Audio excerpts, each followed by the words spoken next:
اعوذ باللہ من الشیطان الرجیم بسم اللہ الرحمن الرحیم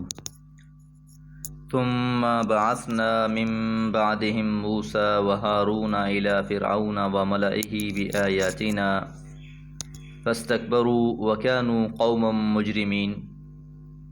فلما جاءهم الحق من عندنا قالوا إن هذا لسحر مبين قال موسى أتقولون للحق لما جاءكم أسحر هذا ولا يفلح الساحرون۔ سورہ یونس آیات 75 سے 77۔ ثم پھر بعثنا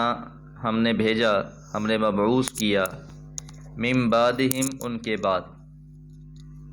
پچھلی آیت میں تذکرہ چلا کہ حضرت نوح علیہ السلام اور ان کے بعد بھی بہت سے رسول آئے، یہ سلسلہ چلتا رہا، اور پھر یہ سلسلہ حضرت موسیٰ علیہ السلام اور حضرت ہارون علیہ السلام تک پہنچا۔ یاد رہے کہ حضرت موسیٰ علیہ السلام اور حضرت ہارون دونوں بھائی تھے۔ اللہ تعالیٰ نے رسالت عطا فرمائی حضرت موسیٰ علیہ السلام کو، اور اللہ تعالیٰ سے حضرت موسیٰ علیہ السلام نے یہ دعا کی کہ اللہ میرے بھائی کو بھی میرے اس معاملے میں، اس نبوت کے سلسلے میں شریک کر لے۔ اس لیے رسول اللہ صلی اللہ علیہ وسلم نے فرمایا کہ بھائیوں میں سب سے زیادہ فائدہ پہنچانے والا حضرت موسیٰ علیہ السلام ہیں، کہ جن کی دعا سے حضرت ہارون علیہ السلام کو نبوت ملی۔ اللہ تعالیٰ نے ان دونوں کو بھیجا کس کی طرف؟ الی فرعون، فرعون کی طرف، وملئہ اور اس کے سرداروں کی طرف۔ جو نظام اور سسٹم تھا ان کا، ایک پارلیمانی دربار تھا بہت بڑا ان کا، جس میں بادشاہ اور اس کے حواری، اس کے قریبی دوست بیٹھا کرتے تھے۔ تو ایک جماعت تھی، ایک پورا جتھا تھا جو ان پر حکومت کر رہا تھا۔ اللہ تعالیٰ نے معجزے بھی عطا فرمائے، اور ان کے مشہور معجزوں میں سے ایک یہ تھا کہ بغل میں ہاتھ مار کر باہر نکالتے تو وہ چمکنا شروع کر دیتا، روشنی دینا شروع کر دیتا۔ اور اسی طرح ان کے ہاتھ میں ایک عصا تھا، جب وہ اسے پھینکتے تو وہ اژدہا بن جاتا، اور جب دوبارہ اس کو پکڑتے تو اپنی اصلی حالت میں لوٹ آتا۔ تو ان معجزات کے ساتھ حضرت موسیٰ علیہ السلام فرعون کے دربار میں گئے اور ان کے سامنے یہ دعوت رکھی، اس کے سامنے اللہ کے معجزات پیش کیے، لیکن نتیجہ کیا نکلا؟ فاستکبروا، بس انہوں نے تکبر اختیار کیا۔ تو تکبر کی تعریف یہی ہے کہ بطر الحق وغمط الناس، کہ انسان حق کا انکار کر دے اور لوگوں کو حقیر جاننے۔ تو یہ دونوں تکبر کی علامتیں ہیں۔ تو انہوں نے بھی اس بات کو حقیر جانا، اور ان معجزوں کو سمجھنے کے بجائے وہی موسیٰ علیہ السلام جو کافی عرصہ ان کے پاس رہ چکے تھے، وہ سمجھ سکتے تھے کہ حضرت موسیٰ علیہ السلام تو وہی ہیں جو ان کے پاس ایک عرصہ دراز رہے، اور پھر اللہ تعالیٰ کی طرف سے جب معجزے ملے تو یہ ہمارے پاس آئے ہیں۔ لیکن انہوں نے تکبر اختیار کیا، وَكَانُوا، اور تھے وہ قوم مجرمین، ایسی قوم جو جرم کرنے والے تھے، کیونکہ حق کا انکار اور تکبر یہ بہت بڑا جرم ہے۔ فَلَمَّا، پس جب جاءہم، آیا ان کے پاس، الحق، حق، من عندنا، ہماری طرف سے، قالوا، انہوں نے کہا، ان ھذا، یقیناً یہ، لسحر مبین، واضح جادو ہے، کھلا جادو ہے۔ تو اس حق کی نسبت بھی اللہ تعالیٰ نے اپنی طرف کی ہے کہ یہ حق جب ہماری طرف سے فرعون کے پاس پہنچا تو اس نے اسے ماننے سے انکار کر دیا، اور سب کی جو اجتماعی رائے اس پر قائم ہوئی وہ یہی کہ یہ تو جادوگری ہے، کہ موسیٰ علیہ السلام لاٹھی پھینکتے ہیں اور وہ اژدہا بن جاتا ہے۔ تو جس طرح ہر قوم کو کوئی نہ کوئی بہانہ چاہیے ہوتا ہے حق کا انکار کرنے کے لیے، اسے تسلیم نہ کرنے کے لیے، تو اسی طرح اس قوم نے بھی ایک جادوگر کہہ کر اور ساحر کہہ کر انکار کر دیا ماننے سے۔ یاد رہے کہ یہ آیات مکہ میں نازل ہو رہی تھی، اور رسول اللہ صلی اللہ علیہ وسلم کے بارے میں بھی کفار یہی دعوے کر رہے تھے کہ وہ تو جادوگر ہے، وہ ساحر ہے، جو ان کی باتیں سنتا ہے انہی کی باتوں میں آ جاتا ہے۔ مختلف قسم کی جو باتیں کی جا رہی تھی، تو یہاں یہ بات دہرائی گئی کہ اس سے پہلے موسیٰ علیہ السلام کے ساتھ بھی یہی معاملہ آیا کہ جب وہ حق لے کر آئے تو لوگوں نے اس حق کو تسلیم کرنے کے بجائے الٹا اسے جادوگر کہہ دیا، اور کہہ دیا کہ یہ تو جادوگری ہے۔ قال موسیٰ، تو جواب میں موسیٰ علیہ السلام نے فرمایا، اتقولون، کیا تم کہتے ہو، للحق، کی حق کے لیے،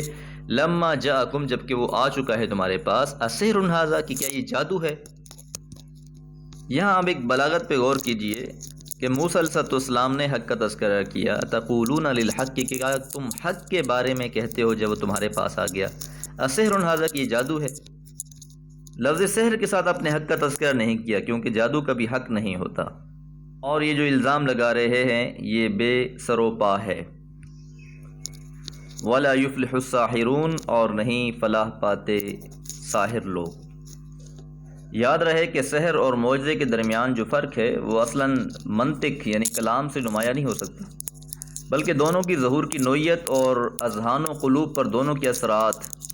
اور دونوں کے پیش کرنے والوں کے کردار سے نمایاں ہوتا ہے۔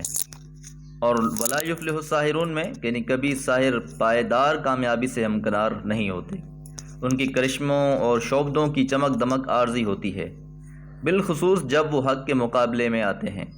تب تو وہ ایک لمحے کے لیے بھی ٹک نہیں سکتے۔ اسی وجہ سے جب موسیٰ علیہ السلام سے مقابلے کے لیے جادوگر آئے اور جب انہوں نے اس چیز کو دیکھ لیا تو ان پر یہ بات واضح ہو گئی کہ جادوگری کچھ اور ہے اور معجزہ کچھ اور ہوتا ہے، اس لیے سب سے پہلے وہ خود ہی ایمان لے آئے۔ اللہ تعالیٰ سے دعا ہے اللہ تعالیٰ قرآن مجید کو ہمارے دلوں اور آنکھوں کا نور بنا دے۔ وما علیہ الا البلاغ۔ اعوذ باللہ من الشیطان الرجیم، بسم اللہ الرحمن الرحیم۔ قالوا اجئتنا لتلفتنا عما وجدنا علیہ آباءنا وتکون لکم الکبریاء فی الارض وما نحن لکما بمؤمنین وقال فرعون ائتونی بکل ساحر علیم۔ سورہ یونس آیات 78 اور 79۔ آیت نمبر 76 اور 77 میں ہم نے یہ بات جانی کہ جب موسیٰ علیہ السلام معجزوں کے ساتھ فرعون اور اس کے درباریوں کے پاس آئے اور ان کے سامنے دعوت حق پیش کی تو ان لوگوں نے اسے جادوگر کہا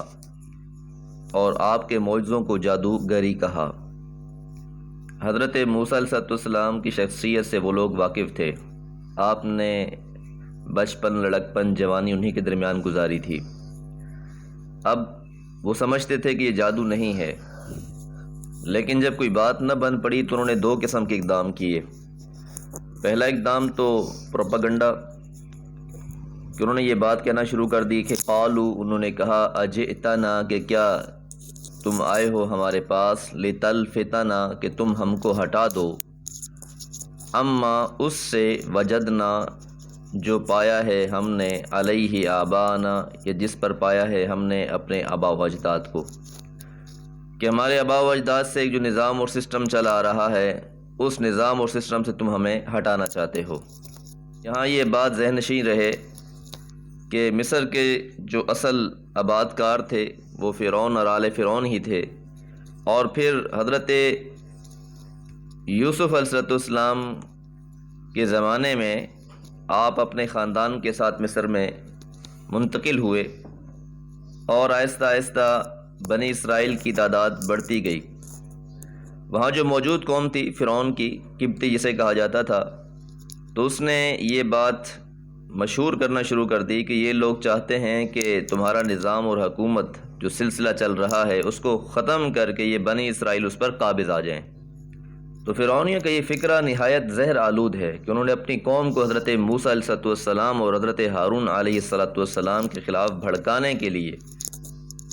ان پر اپنے آبائے دین اور ملک کی حکومت دونوں کے خلاف بغاوت برپا کرنے کا الزام تھوپ دیا کہ یہ ہمیں اپنے باپ دادا کے طریقے سے ہٹانا چاہتا ہے اور تم سے تمہارا اقتدار چھیننا چاہتا ہے۔ یہی وجہ ہے کہ بنی اسرائیل کی تعداد کو محدود رکھنے کے لیے، جس کا تذکرہ ہم سورہ بقرہ میں بھی پڑھ چکے، کہ فرعون نے یہ حکم جاری کر رکھا تھا کہ جو بھی بچہ پیدا ہو، خاص طور پر جو لڑکے پیدا ہوں، انہیں قتل کر دیا جائے۔ اور ویسے بھی ہر قوم میں ایک یہ مسئلہ رہتا ہی ہے کہ وہ اپنے باپ دادا کے طریقے کو چھوڑنے کے لیے تیار نہیں ہوتی۔ یہی جواب رسول اللہ صلی اللہ علیہ وسلم کو اہل مکہ نے بھی دیا تھا کہ جو طریقہ ہم نے اپنے باپ دادا سے چلا آ رہا ہے، جس پر ہم نے ان کو پایا ہے، اس کو ہم ترک کر کے آپ کی اتباع نہیں کر سکتے۔ تو یہاں فرعون نے بھی یہی بات کہی کہ یہ چاہتے ہیں دونوں کہ تمہیں تمہارے باپ دادا کے راستے سے ہٹا دیں۔ وَتَكُونَ، اور ہو جائے، لَكُمَا، تم دونوں کے لیے، الکبریاء فی الارض، زمین میں سیادت، تو زمین پر تم غلبہ چاہتے ہو، نظام اور حکومت ہم سے چھیننا چاہتے ہو۔ وما نحن، اور نہیں ہیں ہم، لکما، تم دونوں کے لیے، بمؤمنین، ایمان لانے والے، یعنی ہم تم دونوں کی بات ماننے کے لیے تیار نہیں ہیں۔ حضرت موسیٰ علیہ السلام کی دعوت بھی تسلسل کے ساتھ چلتی رہی، آپ ان کو سمجھاتے رہے مختلف طریقوں کے ساتھ، لیکن بہرحال وہ کسی بھی صورت ماننے کے لیے تیار نہ ہوئے۔